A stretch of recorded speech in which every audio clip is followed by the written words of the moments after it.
Alors Blandine, vous qui êtes belge, bonjour Blandine. Bonjour. Vous allez bien? Est-ce qu'il y a un téléthon chez vous en Belgique? Oui, il y en a un aussi organisé par l'ABMM, donc l'association belge contre les maladies neuromusculaires. Et il a lieu ce week-end aussi. Alors, je ne suis pas certaine du numéro, mais je sais qu'il défile souvent en bas de l'écran. Donc, voilà. Et sinon, c'est possible de faire un don sur téléthon.be. 36-37. Nous voici de retour sur notre plateau avec Blandine Even. Bonjour Blandine. Enfin, rebonjour. Alors, Blandine, vous êtes extrêmement active. Vous êtes jeune, déjà, voilà, naturellement. Donc, vous êtes blogueuse, vous êtes voyageuse, vous êtes traductrice de profession. Et finalement, vous aimez les sensations fortes, hein, comme Christophe. Peut-être pas forcément aussi forte, mais... ça, c'est sûr, c'est pas donné à tout le monde de grimper comme ça la falaise avec ses mains. Non. Mais ce qui est fou, c'est que vous êtes une grande voyageuse. Vous allez partout dans le monde avec votre fauteuil.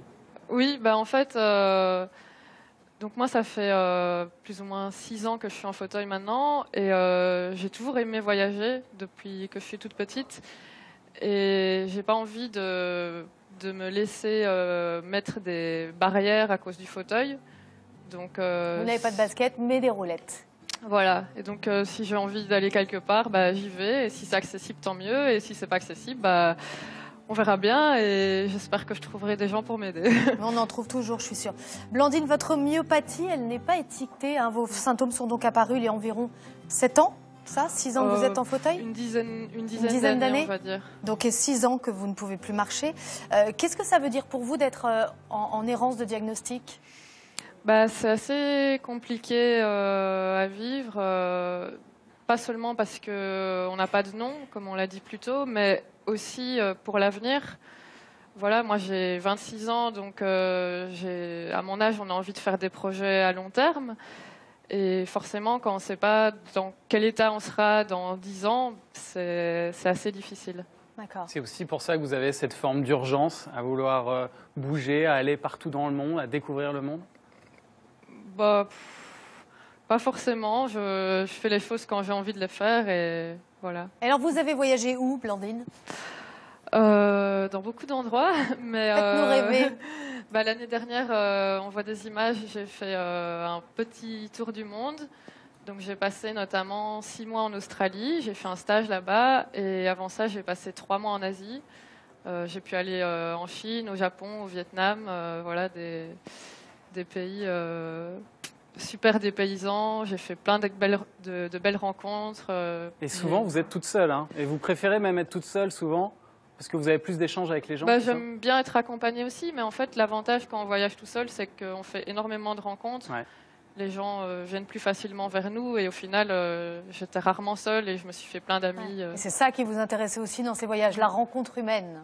Et alors, puisqu'on parle de voyage avec Blandine, on va saluer la communauté des Français de l'étranger, du Canada, à la Chine, de l'Europe, à l'Afrique. Les Français de l'étranger se mobilisent chaque année pour le Téléthon et sont le symbole d'une solidarité qui va bien au-delà des frontières. On va parler avec Blandine maintenant de son blog, un blog donc qui promeut un tourisme adapté aux personnes handicapées. Oui, elle y tient beaucoup à son blog, elle l'a dit avant l'émission, votre engagement en tout cas pour un tourisme accessible.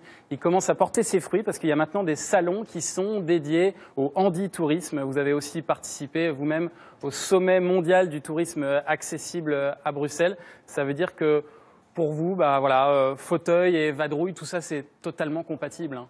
Oui, c'est sûr.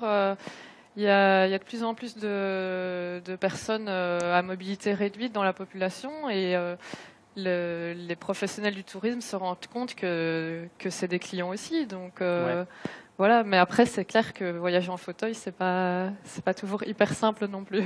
Et alors, pour ceux qui hésitent à le faire, est-ce que vous pourriez nous donner 2-3 pays où l'accessibilité est vraiment idéale, les meilleurs dans ce domaine? Top 10 de l'accessibilité. Alors, en Europe, je dirais notamment Barcelone, Berlin, Stockholm. C'est des villes vraiment bien accessibles. Ouais. Et puis, un peu plus loin, il y a Singapour, qui est un des pays les plus accessibles au monde. Ah ouais. L'Australie, c'est pas mal aussi. Eh bien, vous en avez vu du pays, plus que nous, dites donc, plus que moi en tout cas. Ah ouais, l'accessibilité en Afrique, ça donne quoi? Laura?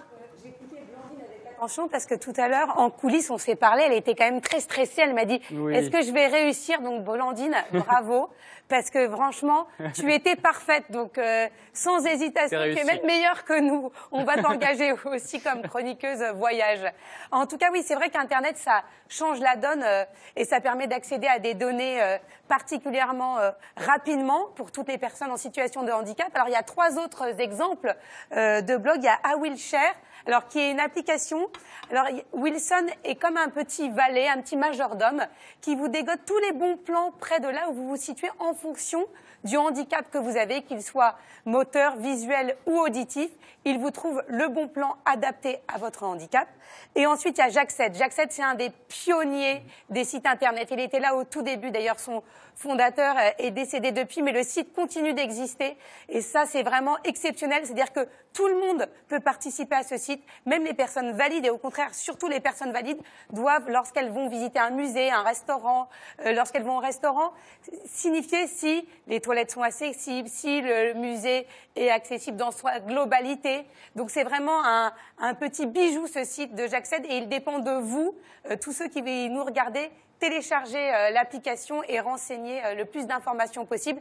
Et enfin, Andy LOL, on avait reçu les 2 frères ici sur ce plateau, Rudy et Julien, qui eux sillonnent le monde entier et donnent des bons plans de voyage. Rudy est en fauteuil et Julien l'accompagne. Et vraiment, c'est absolument génial. Vous avez plein de bons plans pour voyager. Voilà, ce que le web permet aussi.